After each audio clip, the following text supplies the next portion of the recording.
सखी पीर करे मियां से मोहम्मद समर सिंह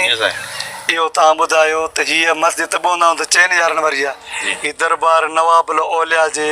सन जी मस्जिद आहे इन जी थोरी वज़ाहत कयो कहिड़ा 4 हज़ार हिते जी साईं जन त कचहरियूं कंदा जेके असांखे बुज़ुर्गान दिन ॿुधायो या बिलख़ुसूस मस्जिद में हीअ पटी लॻी पई आहे सही अॼु खां 800 साल पहिरियां जेके बुज़ुर्गान दिन ॿुधाईंदा आहिनि 4 हज़ार हज़रत नवाबुल औलिया सां जी त ई राश हूंदी मुलाक़ात सिलसिले में बिलख़ुसूस कचहरी करणु ईंदा हज़रत गौस बाबर ज़करिया मुल्तानी सोहर वज़ीर रहमतुल्लाह अलैह हज़रत फरीदीन गंज शकर पाक पत्थर शरीफ वारा बुज़ुर्ग हज़रत शहबाज़ कलंदर सेवन शरीफ वारा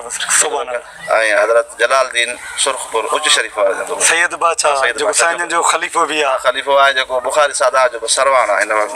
बुख़ारी जेको सिलसिलो सिंध में हिंद में उन खां हलियो माना सुभान अल्लाह साईं उच्च शरीफ वारा बुज़ुर्ग माशाअल्लाह हाणे इन ख़ुशीअ में सचर साईं जो कलाम पेश ख़िदमत कयूं था असां सभु नात खाना गॾिजी पढ़ंदासीं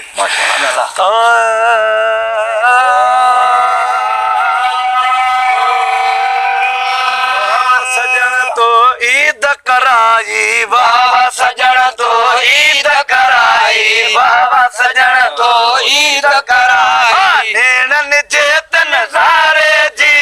नेरन चेतन सारे जी नेरन चेतन सारे जी नेरन चेतन सारे जी बाबा सजण तो ईद कराई बाबा सजण तो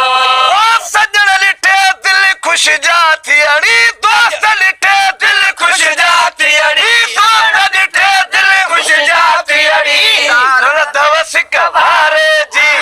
सारल दवस कवारे जी सारल दवस कवारे जी